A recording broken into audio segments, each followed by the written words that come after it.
Claire Daniels had never believed in curses, though the people of Ashwood swore the old house at the edge of town carried one. She was a practical woman, level-headed, the kind of person who dismissed talk of ghosts with a polite nod and a skeptical smile. But when her landlord offered the sprawling countryside property for a rent so low it was almost laughable, she couldn't resist. The house was beautiful at first glance, 3 stories of red brick, ivy creeping along its sides, windows tall and narrow like watching eyes. It sat at the end of a gravel path where the trees seemed to lean too close, their branches curling inward like fingers trying to keep something in. The townsfolk had warned her. The woman at the cafe counter frowned when Claire mentioned her move. "You're taking Ashwood House?" she asked, lowering her voice as if afraid of being overheard. "People don't stay long. They hear things. They see things. You'd best keep your lights on." Claire laughed it off. Country superstition, she thought. Small towns had their ghost stories. Ashwood's just happened to be wrapped around the lonely house on the hill. But the first night unsettled her. She was unpacking when she noticed the silence. It wasn't the normal calm of the countryside, but a suffocating hush, as though the world beyond her windows was holding its breath. No crickets, no wind, just the creak of the old floorboards beneath her feet. That night, she dreamed of footsteps, heavy, deliberate, pacing the hallway outside her bedroom door. She woke at 3:14 a.m. to stillness, her heart pounding. The clock's second hand ticked so loudly, it seemed to echo. She told herself it was only the house settling, yet she swore she could still hear faint breaths on the other side of the door. By morning, the doubt began. 2 weeks passed. Claire tried to settle in, but small disturbances gnawed at her nerves. Doors she was certain she had closed stood ajar. Objects went missing, only to reappear in strange places. Her hairbrush in the refrigerator, a teacup balanced on the top step. The worst was the whispering. At first she thought it was the wind, but the whispers formed words. Her name, sometimes a soft laugh, dry and hollow, circling the room, though no one was there. Unable to shake her unease, she visited the town's archives. Tucked away in the library's basement, dusty newspapers told the story the cafe woman had been too cautious to speak aloud. Ashwood House had a reputation stretching back over a century. Its tenants often left within months, claiming illness, paranoia, or sudden financial ruin. Others simply vanished. The most disturbing article was dated 1967. A family of 4 had rented the house. One stormy night, neighbors reported hearing screams. When authorities entered, the family was gone. Dinner sat uneaten at the table, lights still burning, doors locked from the inside. No trace of them was ever found. Claire's stomach tightened as she folded the paper back. She told herself she didn't believe it, and yet, the next night, she placed a chair against her bedroom door before going to sleep. The chair pressed against her bedroom door made Claire feel safer, though she knew it was irrational. Still, as she drifted off, she prayed she wouldn't hear the footsteps again. At 3:14 a.m., she woke, not to footsteps this time, but to the unmistakable sound of the chair moving. She froze under the covers, heart hammering. The scrape of wood against wood was slow, deliberate, like someone was inching the chair aside. She wanted to tell herself it was a dream, but she was awake, fully, terrifyingly awake. And then came the knock, soft, gentle, as though whoever stood outside her door didn't want to frighten her, but simply be let in. Claire The voice was barely audible, like a breath forced through a crack. She clamped her hands over her ears, but it made no difference. The whisper was inside her head, her name repeated over and over, each time more insistent. When morning finally arrived, the chair was back in place, untouched, the door still locked. But Claire knew what she'd heard. By the third week, Claire was unraveling. Coffee no longer hid the dark circles under her eyes. She avoided mirrors, because sometimes, when she looked too long, she swore there was another reflection behind her, something tall, its features obscured in shadow. She called her landlord, desperate for reassurance. "Does this house have any history I should know about?" she asked, trying to sound casual. A pause, too long, stretched across the line. Then his voice, "You signed the lease. You'll be fine." And the line went dead. That afternoon, Claire noticed something she hadn't before. At the end of the hallway, behind an old wardrobe, there was a door, narrow, wooden, locked with a rusted padlock. She didn't remember ever seeing it. For hours she stood staring, drawn by an awful curiosity. Finally, she tried the padlock. It broke with a brittle snap, as if it had only been pretending to hold.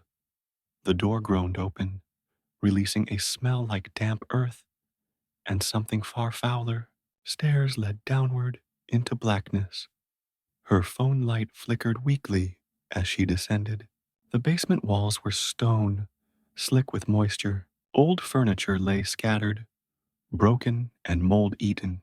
But what made her skin crawl were the carvings, symbols gouged into the walls, deep and frantic, circling the room like warnings. And in the center of the basement floor was a trapdoor, iron-banded, its edges dark, with what looked disturbingly like dried blood. She didn't touch it, not yet, but she knew whatever haunted Ashwood House was beneath that trapdoor. The nights grew unbearable. Claire stopped sleeping entirely. Every hour brought new sounds, scratching at the windows, guttural moans from the floorboards, the tick of clocks all stopping at exactly 3:14 a.m.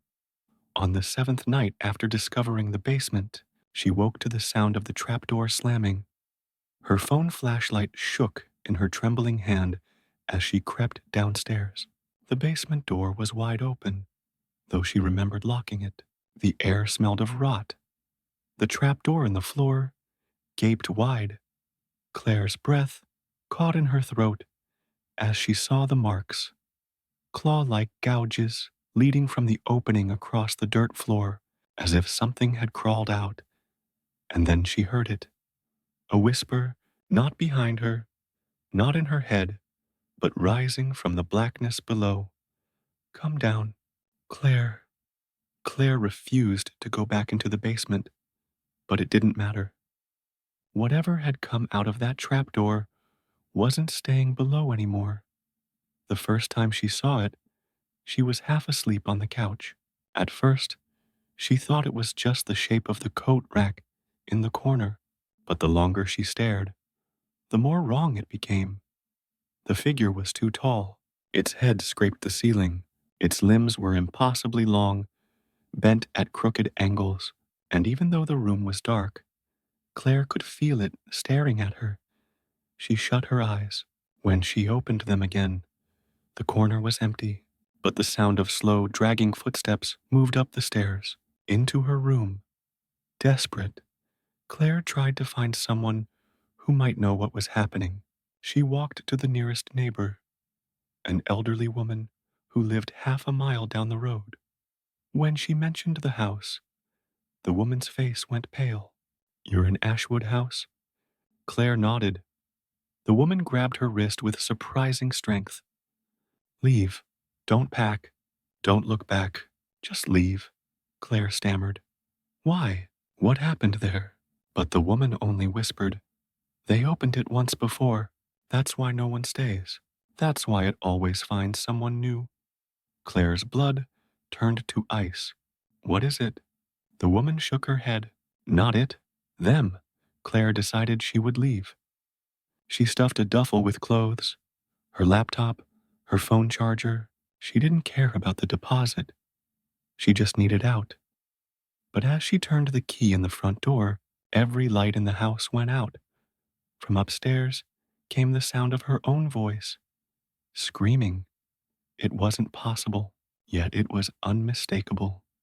Her own voice shrieking in agony, begging for help. The sound rattled the walls, made the floor vibrate beneath her feet, and then, all at once, silence. Her phone buzzed. One new voicemail. Shaking, she pressed play. It was her again, screaming, pleading, until the last second when the whisper returned. Come down, Claire. Claire stopped listening to the voicemail halfway through. She hurled the phone across the room, her whole body trembling, but the echo of her own screaming still rang in her ears. When she went to retrieve the phone, her blood ran cold because it wasn't just lying on the floor where it should have landed. It was resting gently on the couch cushion as if someone had carefully placed it there, and sitting beside it, herself. Claire stared at her double, identical down to the scar above her eyebrow, the frayed sweatshirt sleeve, the trembling lip. But its eyes were wrong. Too black, too wide, too hungry. The double tilted its head, smiled, then whispered, You should never have come here. Claire bolted upstairs, slamming her bedroom door shut, shoving the dresser against it. Her breath came in ragged gasps as she fumbled for her phone, desperate to call anyone. Police, a friend, even the landlord. No signal. The screen flickered with static, then filled with a single word. Stay. She threw it down, heart pounding. The walls began to thud, as though dozens of fists were pounding from the other side of the plaster. The dresser rattled across the floor, inch by inch, as though something stronger than her was pushing back. Then, silence. Claire dared to lean toward the door, listening. From the other side came her own voice again, soft, pleading, almost pitiful. Please, let me in. I'm so cold. Sleep became impossible. Whenever Claire closed her eyes, she heard them moving, inside the walls, crawling beneath the floorboards, whispering just out of reach. She pressed her ear against the plaster and froze, because there were voices inside, dozens of them, male, female, children, all whispering at once, overlapping until it became unbearable. We never left. Hungry, so hungry. You opened it. You opened it? The voices swelled until they became screams. Clawing at her skull, she staggered back, clutching her head. The wall split open like wet paper. A pale hand, too thin, too long, pushed through the crack. Another followed, and then the wall burst outward as a swarm of figures spilled into the room. All wrong. Faces twisted, mouths gaping, eyes rolled back. They didn't walk. They crawled. Toward her, Claire fled. She didn't care about her things, her car, the storm raging outside. She just needed distance. She bolted down the stairs, nearly slipping on the last step, and wrenched the front door open. But outside wasn't outside anymore. The gravel path stretched endlessly into blackness. The trees leaned overhead, twisted and dead, their branches skeletal claws. The stars were gone. The moon was gone. There was no world beyond Ashwood, only void. And in that void, dozens of faces stared back. The missing tenants, the family from 1967, the ones the archives never explained. They opened their mouths in unison and screamed. Claire slammed the door shut, sobbing. sliding to the floor. The house had sealed itself. She was inside, and now there was no way out. Claire barely slept. Every time her eyes drifted closed, something shook the bed, whispered her name, or pressed cold fingers against her skin. By morning, if there even was morning anymore, she felt hollow, brittle, like the house itself was feeding on her. In the kitchen, the fridge roared to life. She opened it, desperate for food, only to gag. Inside, her groceries had rotted overnight. Milk had curdled into black sludge. Apples caved in on themselves. Bread crawled with worms. Yet beneath the rot sat a single plate. On it was a piece of raw meat, still bleeding, pulsing faintly, as though it were alive. A whisper curled around her ear. Eat. Eat or starve. Claire slammed the fridge shut, bile rising in her throat. She wouldn't eat their offerings. Not yet. Desperate for answers, Claire tore through the house, opening every drawer, every locked cabinet. In the upstairs study, she found a journal tucked beneath the floorboards. Its leather cover was stained, its pages yellow with age.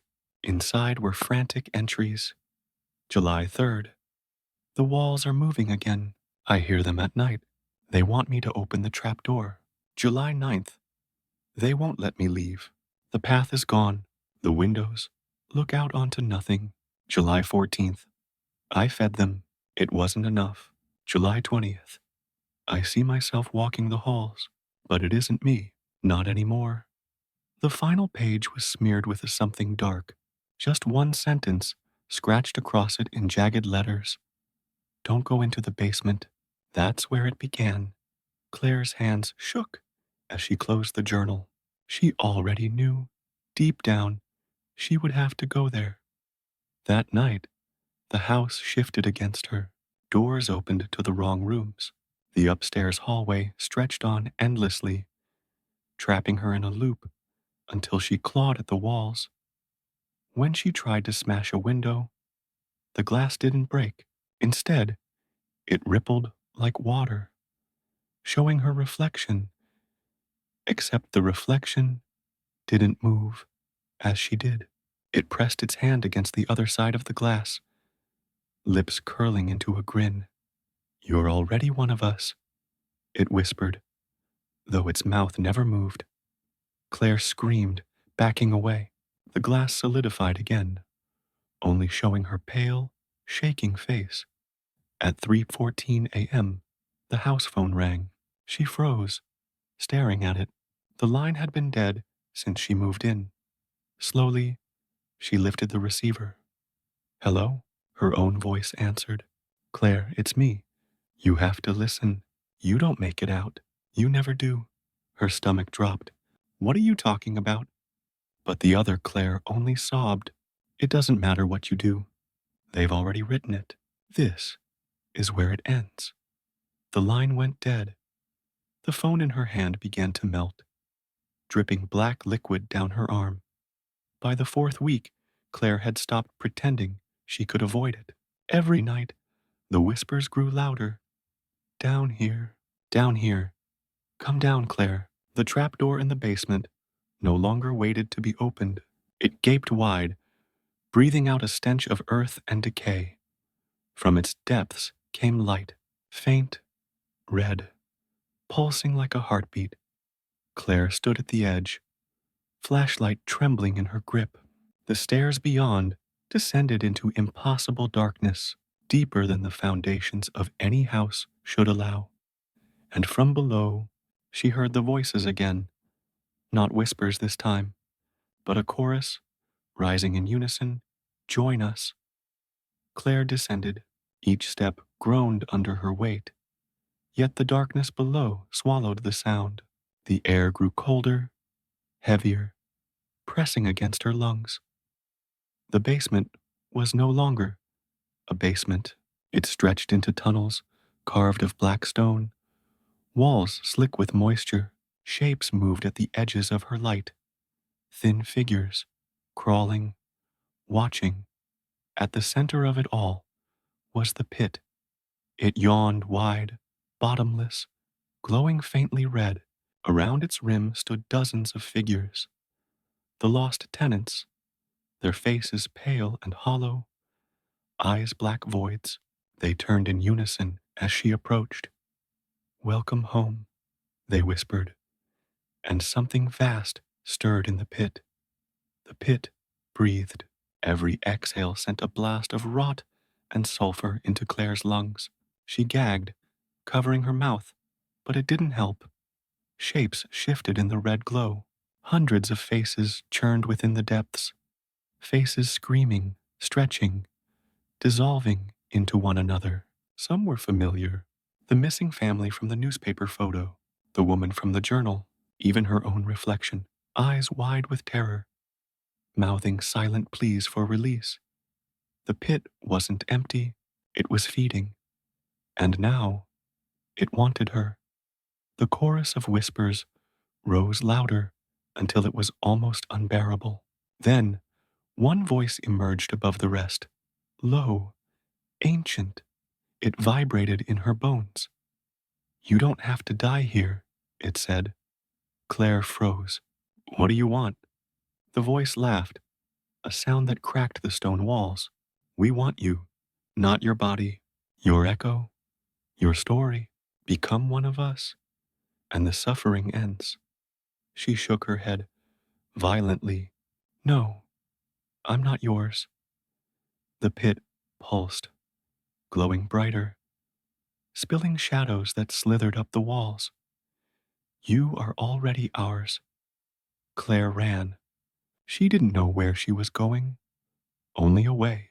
The tunnels twisted endlessly, stone floors slick with black water. Behind her, the figures gave chase. Their hands scraped the walls, their mouths opening impossibly wide as they screamed her name. "Claire, Claire, Claire." She turned corner after corner until her flashlight flickered out, plunging her into darkness. And then, silence. She stopped, chest heaving. For a moment, she thought she had escaped. Then, inches from her ear, her own voice whispered, "Run." The tunnel ended in a chamber lined with mirrors. Claire staggered inside, shining her dimming phone flashlight against the walls. Every mirror showed her, but not as she was. One reflection grinned with blood dripping from its mouth. Another was pale, eyes hollowed out. Another hung from a noose. Another lay sprawled on the floor, throat cut. Dozens of versions of her, all dead in different ways, staring back. One stepped forward, pressing its hand against the glass. "There is no version of you that lives, Claire. Only how you die." The glass cracked, then shattered. Claire stumbled back as her reflections climbed out of the mirrors, surrounding her. Their laughter filled the chamber, overlapping into madness. The voice from the pit thundered again. "Choose, join us now, or be taken." Her heart pounded. There was no way out.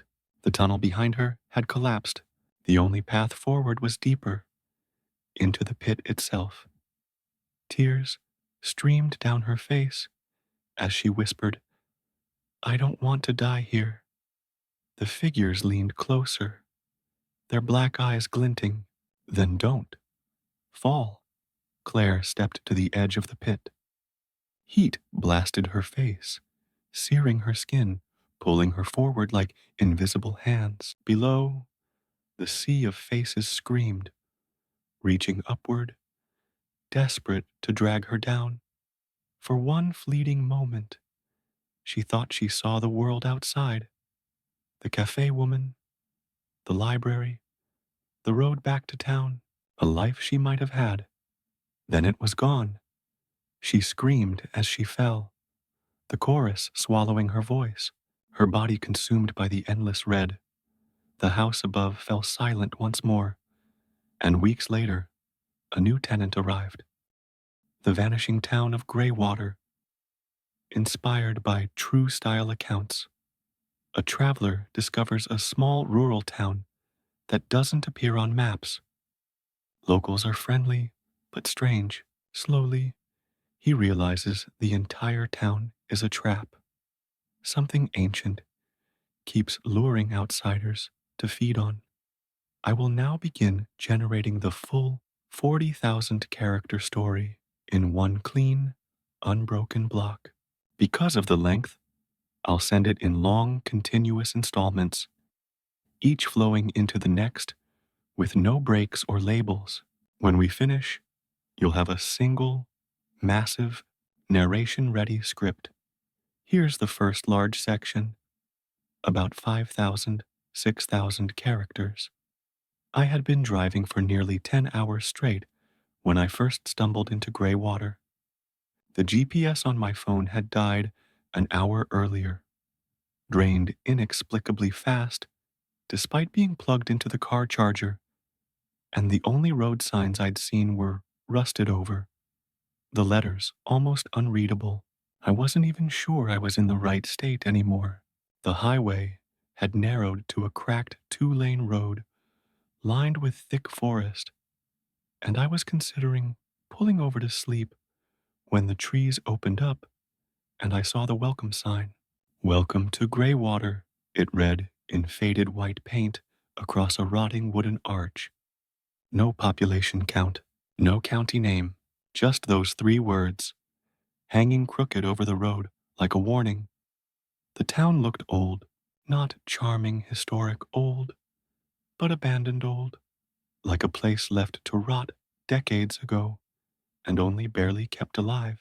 Storefronts with peeling paint, street lamps that leaned like tired men, sidewalks cracked and eaten with weeds.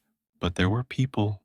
They stood in doorways, sat on porches, leaned against broken fences, watching my car roll past with eyes too intent for such a sleepy-looking place. Some waved slowly, some just stared. I told myself it was just a small town, not used to strangers. Still, a prickling unease crawled over my skin as I drove down the main street.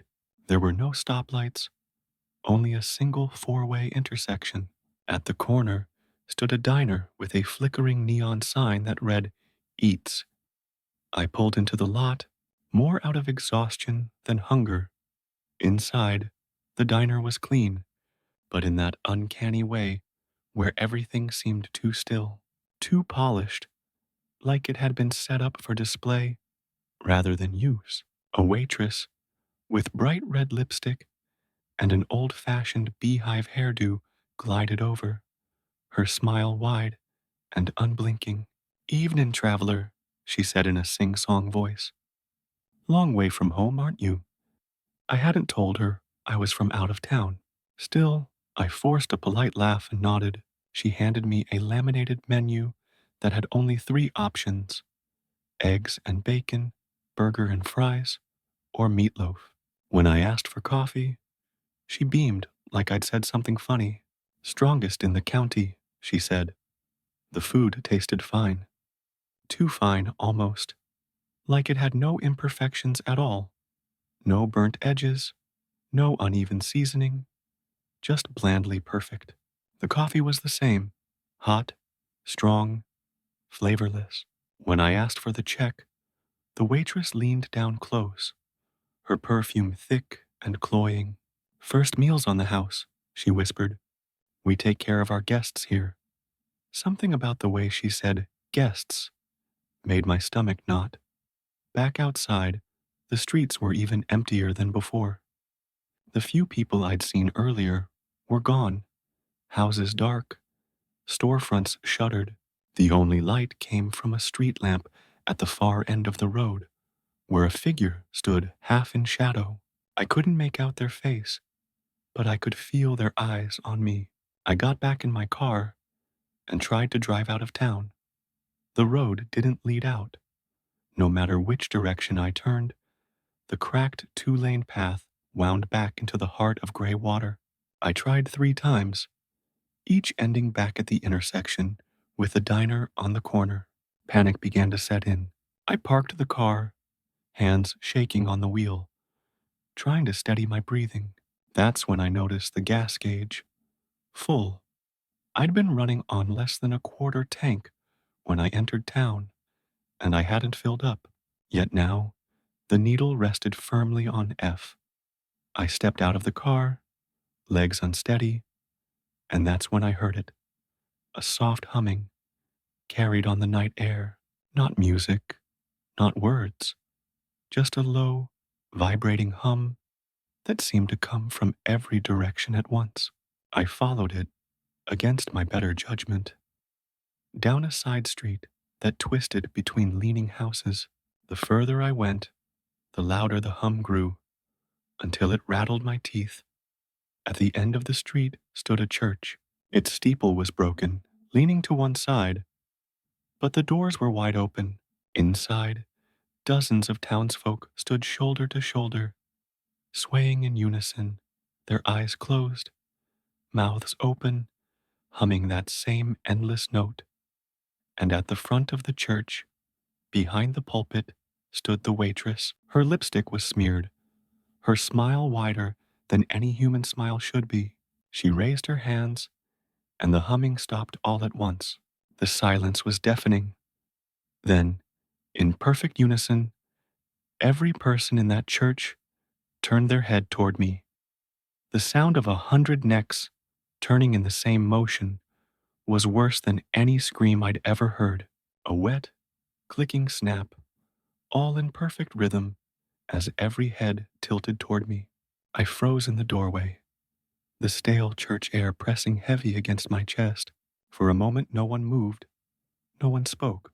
Then the waitress glided forward, her feet barely seeming to touch the floorboards. Her eyes glowed faintly in the gloom, not with light exactly, but with a kind of dull reflection, as if something deeper inside her skull was looking out. "Another guest," she said softly, her voice echoing too loudly for the small room. "Another gift." The congregation shifted in unison, each step timed like dancers. They parted, leaving a clear path down the center aisle toward the pulpit. I wanted to run, to bolt back into the night, but my legs wouldn't obey. Some part of me felt pulled forward, as if invisible strings were tightening around my limbs. My boots scraped against the warped floorboards, carrying me closer and closer until I was standing just a few feet from her. She reached out, fingers long and cold, and brushed them against my cheek. Her nails were the same crimson shade as her lipstick, sharp enough to scratch lightly across my skin. "You'll stay a while, won't you?" she whispered. Her smile never faltered, but her teeth were too many, too sharp, crowding behind her lips like broken glass. The humming began again, lower now, slower, vibrating through the floor, up into my bones. My vision swam, spots of black dancing at the corners. I think I was about to faint when the church doors slammed shut behind me with a thunderous bang. The sound snapped me out of the trance, just enough to stagger backward. My shoulder hit the wall, and I found my strength again, fumbling for the handle, yanking the door open, and throwing myself into the night air. I didn't look back. I ran until my lungs burned, through streets that twisted in impossible ways, houses blurring past like shadows. Every window I passed was filled with faces, blank-eyed and swaying, mouths silently mouthing that endless hum. I didn't know where I was going until I stumbled into the diner parking lot again, bent over and gasping. My car was still there, engine idling, headlights cutting through the dark. I didn't question it. I jumped inside and floored the gas. The tires squealed, smoke curling off the asphalt, and I tore down the road with every ounce of strength my foot could push. The speedometer climbed. 40, 50, 60. The wind roared around me, and then the diner appeared ahead. I slammed the brakes, heart slamming against my ribs so hard I thought it might burst. The car fishtailed, tires screaming, before shuddering to a halt directly in front of the neon sign. The same cracked lot, the same flickering light, and inside, through the greasy glass window, I saw the waitress watching me, her smile wide and waiting. I screamed, a raw animal sound that ripped out of my throat. But no one came. No one ever came. The car door wouldn't open.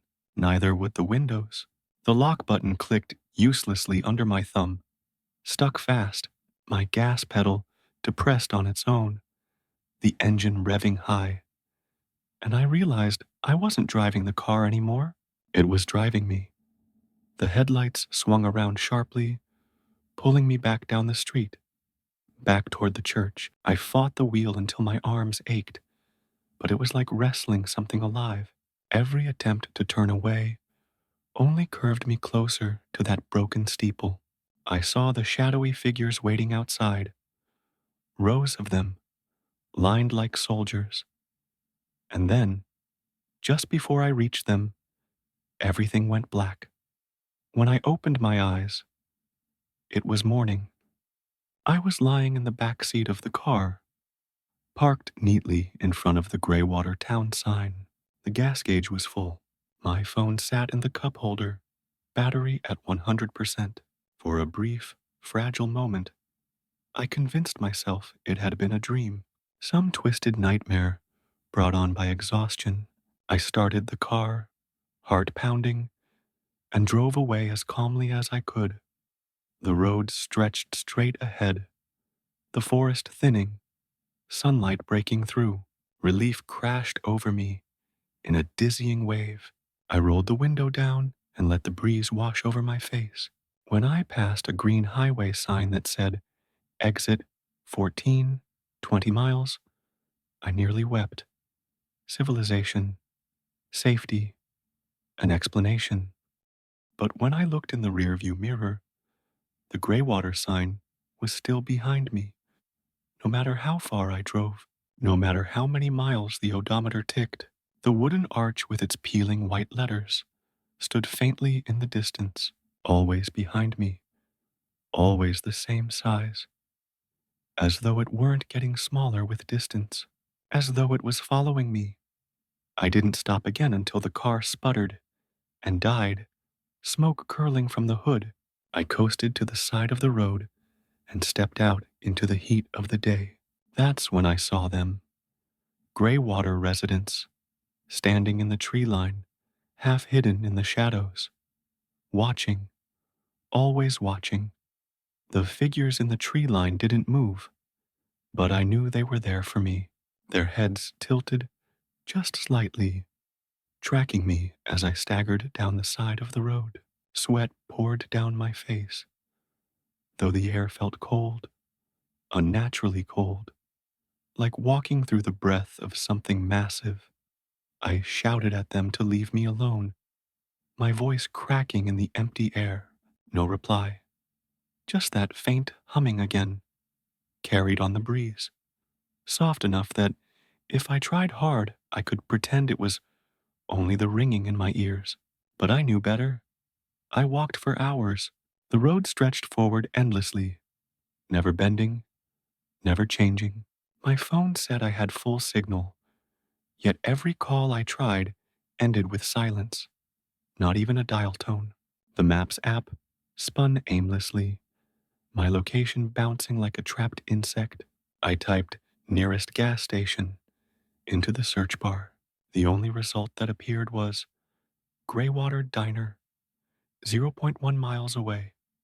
The phone slipped from my hands, clattering against the asphalt. For a moment, I thought about smashing it, but the idea felt useless, almost laughable. No technology could save me. This wasn't a dead battery problem or a dropped call. This was something older, something deeper. By dusk, my legs felt like fire, every step scraping bone against muscle. That's when I saw headlights behind me, a pair of yellow beams cut through the twilight, growing brighter. Relief shot through me like a drug. Someone was here. A truck, maybe, or a passing traveler. Anyone. I waved frantically, stumbling into the middle of the lane. The vehicle slowed, the engine a low rumble. As it drew close, my stomach turned cold. It wasn't a truck. It wasn't even a normal car. It was the same old sedan I had been driving hours before, its windows tinted black. The passenger side window rolled down with a squeal, and the waitress leaned out. Her hair was immaculate, her smile unbroken, as though she'd been waiting for this moment all along. Need a ride? She purred. I bolted. My legs, dead and trembling seconds ago, found strength I didn't know I had. I tore into the woods, branches whipping my face, tearing at my clothes. Behind me, the hum of the engine followed at an impossible pace, matching me no matter how fast I ran. Sometimes it was beside me, weaving through the trees with the impossible grace of a predator. Sometimes it was ahead, waiting, lights cutting through the trunks like glowing eyes. I don't know how long I ran before I fell. My knees slammed into the earth, dirt filling my mouth. When I looked up, I was kneeling in front of the church again. Its door stood open, warm light spilling out onto the steps. The congregation was already waiting inside, their silhouettes perfectly still. The waitress extended her hand.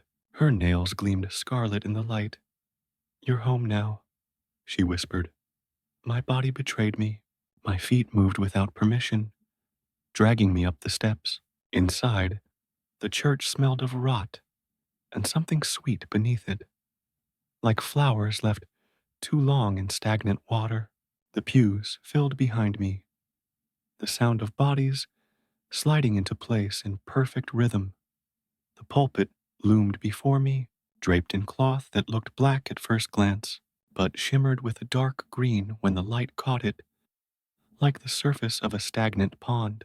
On the altar sat a massive book, its cover wet, dripping faintly onto the wood below.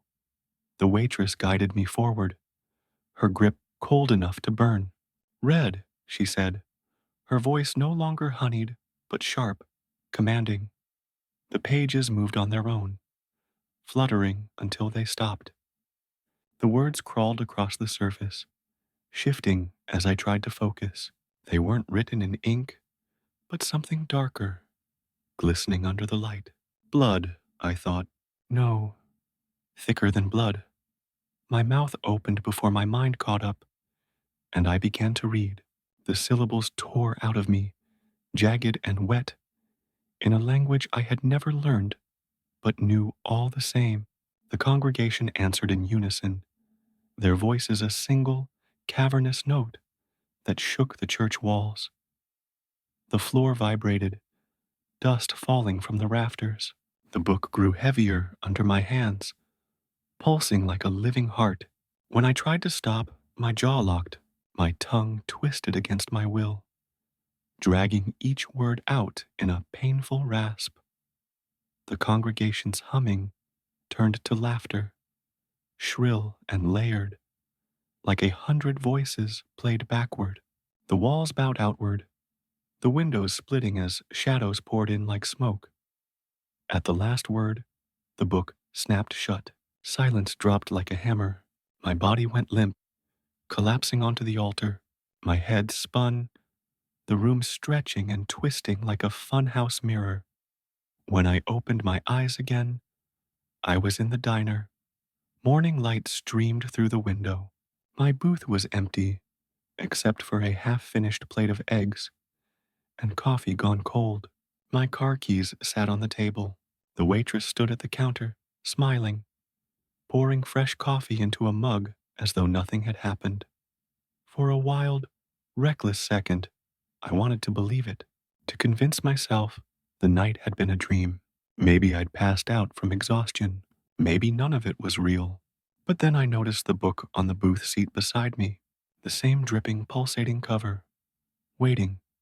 The waitress placed the coffee in front of me, her smile sharp as glass. Welcome back, she said. I tried to leave the diner immediately, but my legs refused. I reached for the door handle, and it wouldn't budge. The glass rattled under my fingers. Though no wind blew outside, the world beyond the window was blurred, hazy, as though the town itself were breathing. I turned to face the waitress, and her smile had widened impossibly, stretching past the corners of her mouth. Stay, she said, voice soft, insistent, almost loving. Greywater takes care of its guests. I stumbled back, crashing into the booth, heart hammering. That's when I noticed the walls. They weren't walls anymore, exactly. The paint rippled like water, revealing images beneath. Faint, fleeting moments of previous visitors. Faces frozen in terror, mouths open in silent screams. Some recognizable, some not. They were trapped, always inside Greywater. And now, I knew I would join them if I didn't escape. I grabbed the coffee mug, the warmth searing my palms, and threw it at the wall. The liquid hit with a wet slap, splattering across the undulating surface. The ripples grew, forming a mouth, teeth bared and slick with blackened liquid. A low groan filled the air, vibrating through my chest, my bones, my teeth. The waitress glided forward, her footsteps soundless. Don't fight it, she whispered. You belong here. I bolted toward the back door. The street outside stretched into an endless gray void. The diner wasn't connected to the rest of the town anymore. Every step I took, the ground shifted beneath me, the asphalt curling like wet paper. I ran blindly, branches scraping my face as I crashed into unseen obstacles. Then I saw the lights of a car. My heart leapt. It was a real car, with a real person inside, headlights cutting through the fog. I screamed, waving my arms. The engine roared, and the car swerved, moving toward me, faster and faster. But as it neared, the driver's face became familiar. Hers, the waitress, smiling, hands gripping the wheel, black eyes unblinking. I turned, ran into the woods. The trees bent toward me, whispering my name, brushing my skin with cold, grasping fingers. The humming rose again, louder, vibrating in the air, in my head. I stumbled into a clearing and froze. The church loomed ahead, but it wasn't the church I remembered. It was bigger, twisted, its spires crooked, impossibly high, stretching into gray skies that weren't sky at all. Shadows crawled across the roof, snaking down the walls. Figures gathered at the entrance, dozens, hundreds, faces pale, mouths open in that same endless hum. I wanted to turn back, to run somewhere, anywhere, but the path behind me was gone. Only the church remained, only the congregation waiting, and the whisper, in my mind, grew louder. Come inside. Every instinct screamed no. Every rational thought told me I had to escape, but my legs moved before I could decide. Drawn forward, pulled, I staggered toward the doors, each step heavier than the last. The ground beneath me slick, alive. Inside, the congregation surrounded me, faces blurred and merged, forming grotesque masks of people I had passed on the streets, faces I had seen in windows, faces I had dreamed about. The waitress stood at the pulpit, arms outstretched, book open before her. The pages rippled as if breathing. You've arrived, she said, voice echoing in the chamber. Time to join the story. The book's words glimmered, wet and black, sliding across the page toward me. I tried to back away, but invisible hands gripped my arms, shoulders, legs. My voice caught in my throat, heart racing in a rhythm that felt too fast to survive. The congregation hummed in unison, a low, vibrating note that filled the church from floor to ceiling. My head spun, my vision blurred, faces leaned close, lips moving, teeth gleaming, whispering words I couldn't understand but felt deep in my bones. The book slid toward me, my fingers touched the pages. They were alive, thick, slimy, pulsing like a heartbeat. The words poured into my mind, ancient syllables, stories of those who had come before, of all the travelers who had entered Greywater, of how they had been folded into the town, into the walls, into the very air itself.